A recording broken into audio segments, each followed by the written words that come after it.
Bismillahirrahmanirrahim. Assalamualaikum warahmatullahi taala wabarakatuh dan salam sejahtera. Selamat petang. Alhamdulillahirabbil alamin wassalatu wassalamu ala asrafil anbiya'i wa mursalin wa ala alihi washabihi ajmain. Tuan-tuan dan puan-puan yang dihormati sekalian.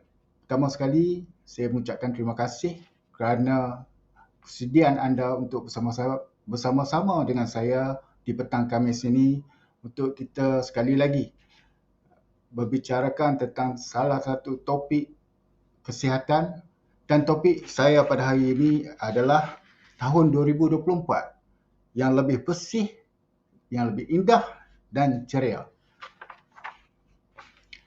Baik, sebelum kita membicarakan tentang topik yang akan saya kupas pada hari ini, izinkan saya terlebih dahulu memperkenalkan diri saya kepada tuan-tuan dan puan-puan. Nama saya Ariza bin Abdullah, Pegawai Pendidikan Kesihatan daripada Unit Promosi Kesihatan Pejabat Kesihatan Daerah Kangar.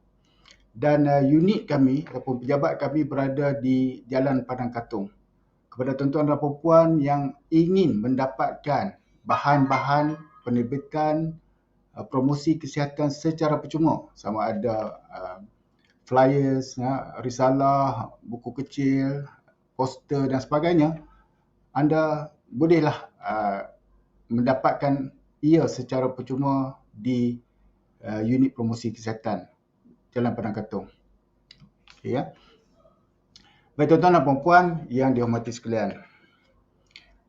Berbalik kepada tajuk yang saya katakan tadi, iaitu tahun 2024 yang lebih bersih, yang lebih indah dan lebih ceria. Dalam menghuraikan tajuk ini, ada beberapa perkara yang kita akan sentuh. Ya.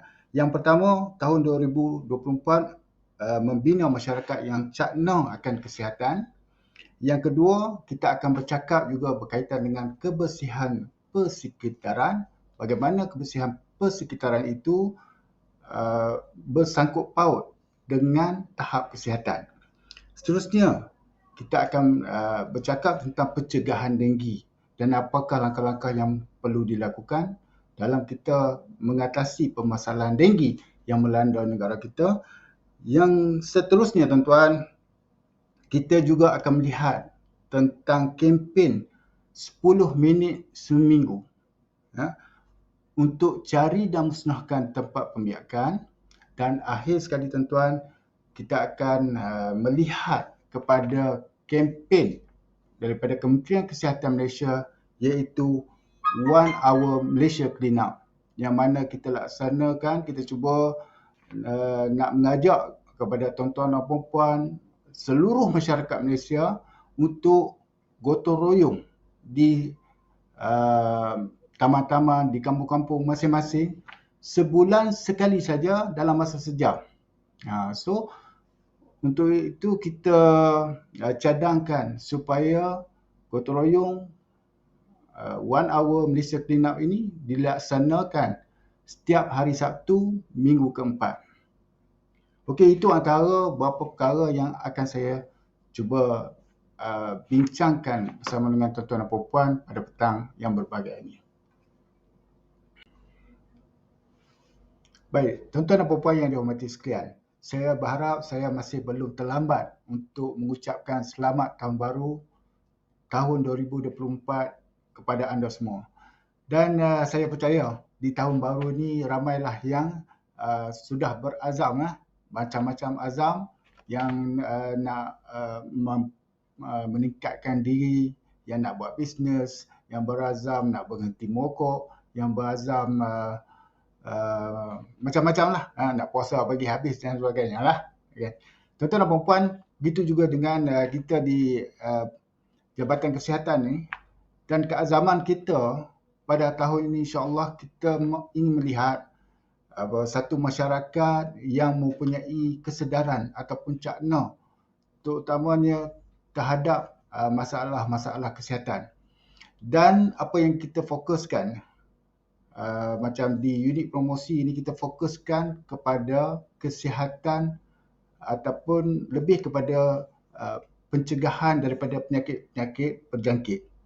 Justru kita melihat kebersihan persekitaran itu salah satu punca yang dapat menentukan kesihatan diri kita. Sebagai contoh, jika persekitaran kita bersih, ya, tidak ada sampah, tidak ada sisa-sisa makanan, maka tidak akan ada lalat dan kuman-kuman yang boleh menyebabkan pelbagai penyakit. Tidak ada kehadiran tikus-tikus yang boleh membawa penyakit leptospirosis. Ya. Sekiranya kediaman kita, rumah kita, tempat kita bersih, tidak ada bekas-bekas air yang bertakung, maka tidak ada pembiakan nyamuk Aedes. Justru kita dapat mengelak daripada dijangkiti demam denggi.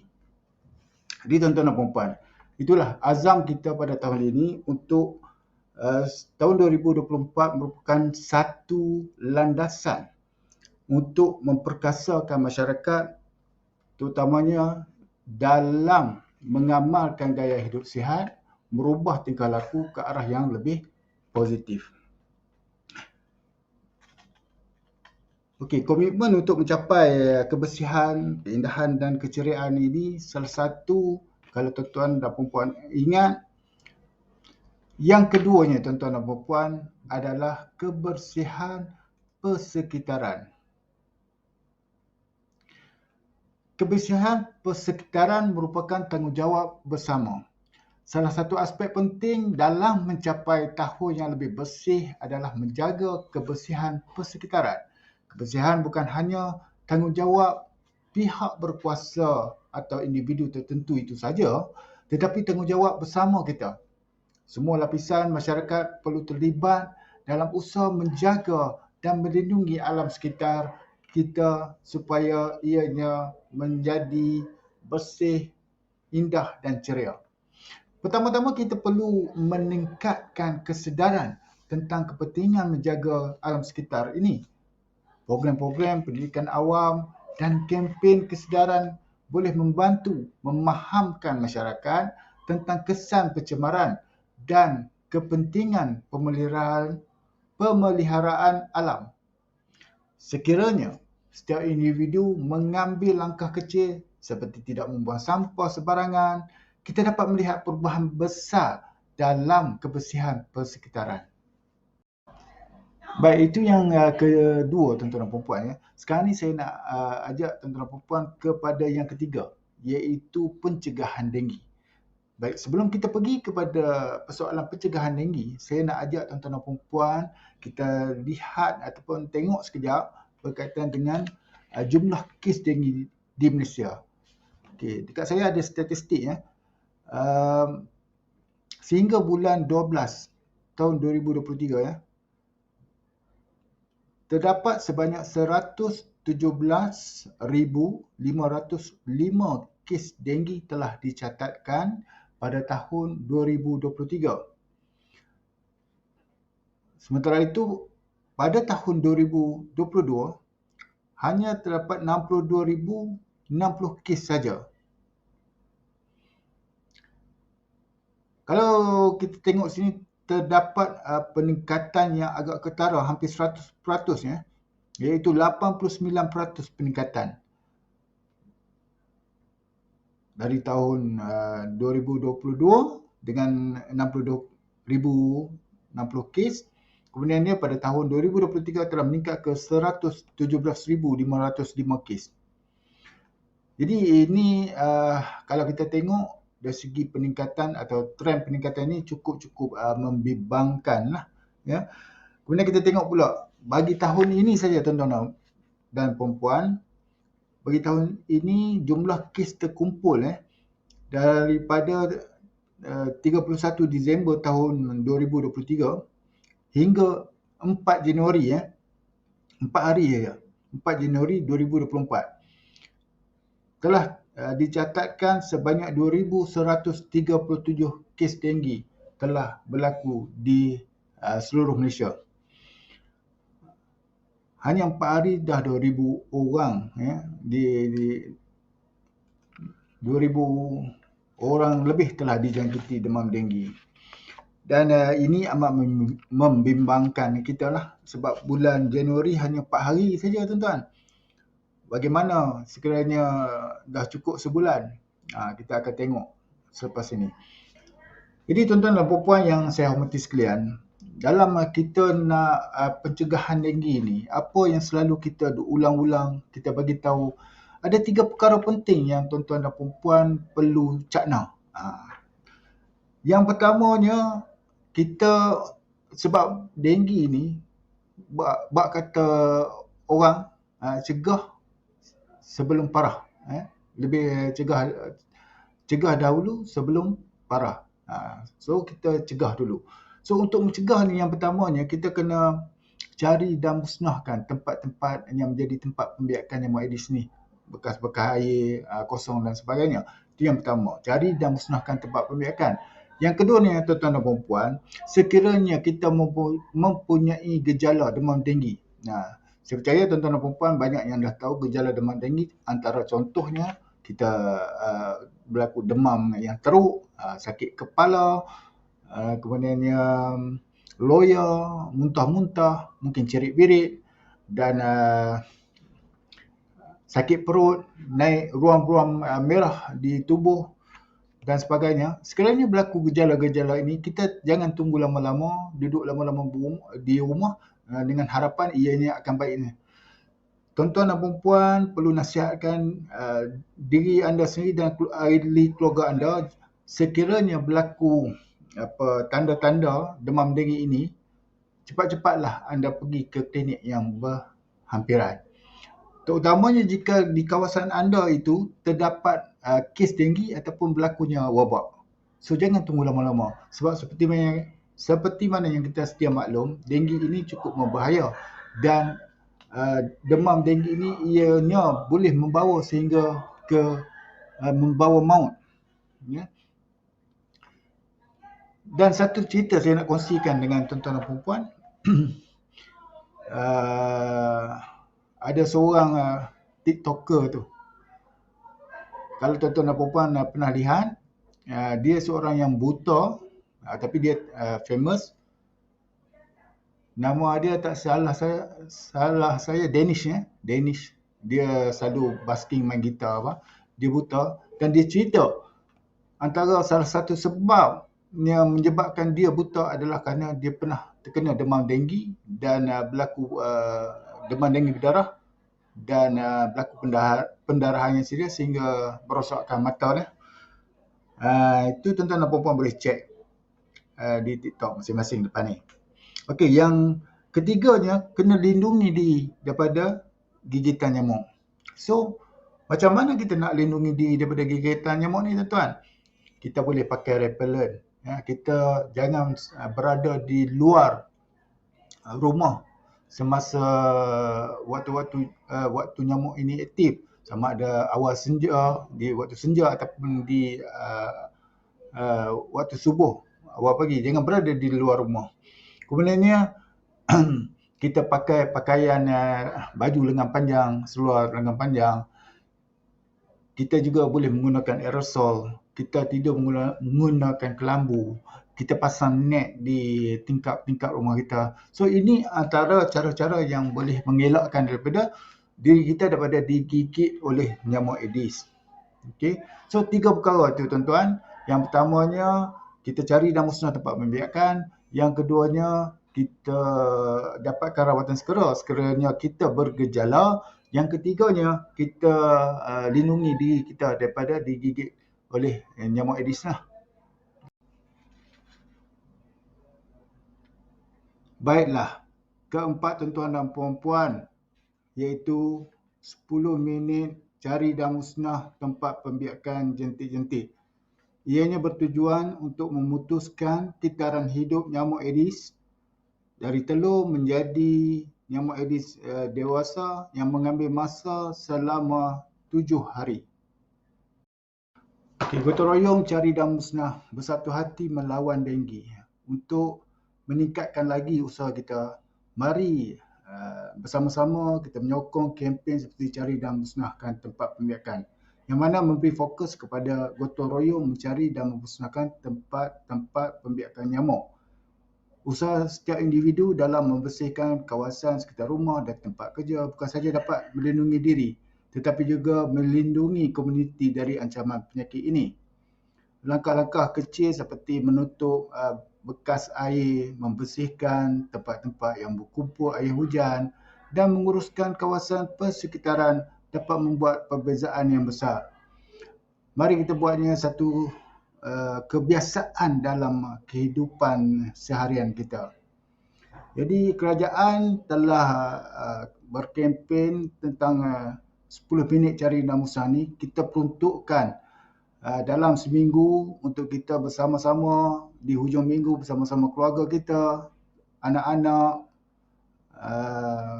adik-beradik kita cari dan musnahkan tempat pembiakan sama ada di dalam rumah maupun di luar rumah. Dengan usaha ini, saya percaya kita dapat memutuskan kitaran hidup nyamuk supaya dia tidak dapat lagi membiak, dan bila nyamuk ini tidak boleh membiak, maka dia tidak mampu untuk menjadi nyamuk dewasa, dan dengan itu kita akan terhindar daripada dijangkiti penyakit demam denggi. Walaupun langkah-langkah ini dilihat remeh dan kecil, tuan-tuan dan puan-puan, tapi percayalah, langkah yang sekecil ini memberi impak ataupun kesan yang besar terhadap bagaimana kita dapat melindungi diri kita daripada demam denggi. Okey, seterusnya tuan-tuan dan puan-puan, kita pergi kepada yang kelima dan terakhir, iaitu kempen pelaksanaan 1 Hour Malaysia Clean Up. Okey.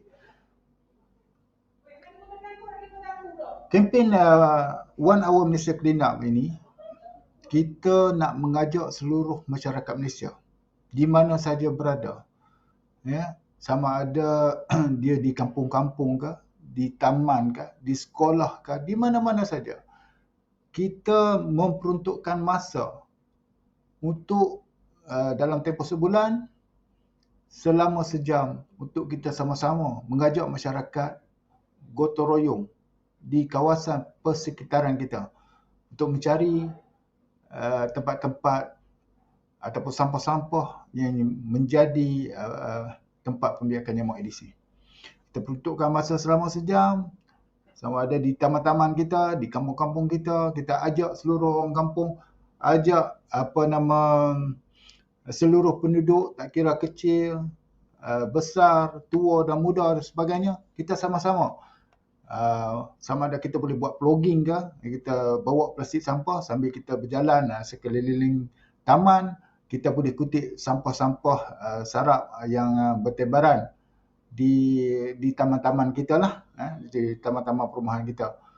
Kita boleh buat vlogging, kita boleh buat pertandingan mengutip sampah dan sebagainya. Kita peruntukkan masa selama 1 jam untuk kita ajak komuniti, rakan-rakan, kawan-kawan kita, jiran-jiran kita, untuk sama-sama kita gotong royong membersihkan persekitaran kita. Dan paling penting adalah untuk kita bersihkan tempat-tempat pembiakan. Kita tak mahu ada tempat-tempat pembiakan nyamuk Aedes ini. Itu yang kita sarankan. Dan kita berharapkan gotong royong 1 Hour Malaysia Clean Up ini dilaksanakan setiap bulan pada minggu, hari Sabtu, minggu keempat setiap bulan. Dan kita mengharapkan supaya ianya dilaksanakan seluruh Malaysia, semua tempat. Pada hari Sabtu, minggu keempat setiap bulan, kita sama-sama laksanakan 1 Hour Malaysia Clean Up ini. Mudah-mudahan dengan kempen seperti ini, dan bila seluruh negara melaksanakan gotong royong 1 Hour Malaysia Clean Up seperti ini, ianya sudah pasti akan memberikan kesan yang baik terhadap penurunan kes denggi di Malaysia, insya-Allah. Jadi tuan-tuan dan puan, kita recap kembali apa yang telah kita bincangkan tentang tahun 2024 ni yang lebih bersih, indah dan ceria.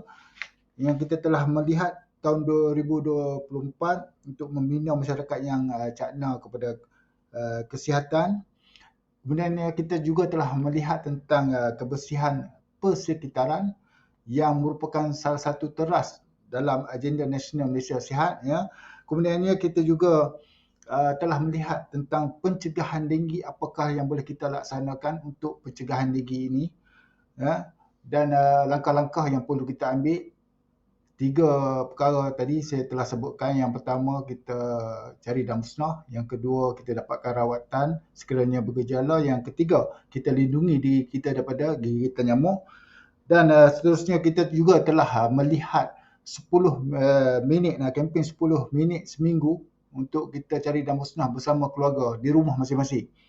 Dan akhir sekali, kita juga telah melihat kempen 1 Hour Malaysia Clean Up, yang mana sebulan sekali kita laksanakan bersama dengan komuniti. Kita cari lakukan gotong royong membersihkan kawasan persekitaran selama 1 jam.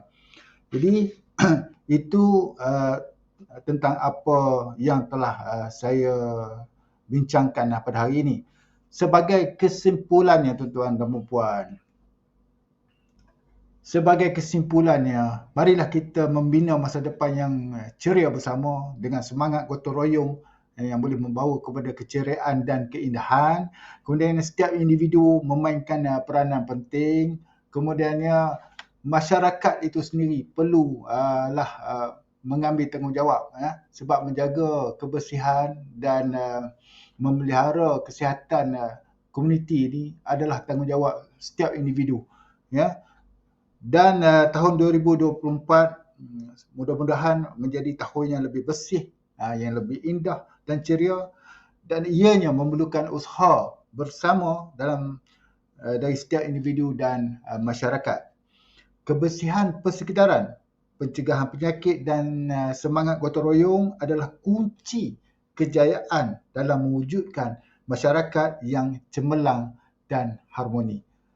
Untuk itu, sekian saja dari saya. Saya ucapkan terima kasih sekali lagi kepada tuan-tuan dan puan yang sudi mendengar sedikit celoteh daripada saya ini. Semoga kita dapat berjumpa lagi pada masa akan datang. Sekian. Wabillahi taufiq wal hidayah. Wassalamualaikum warahmatullahi taala wabarakatuh. Dan salam sejahtera.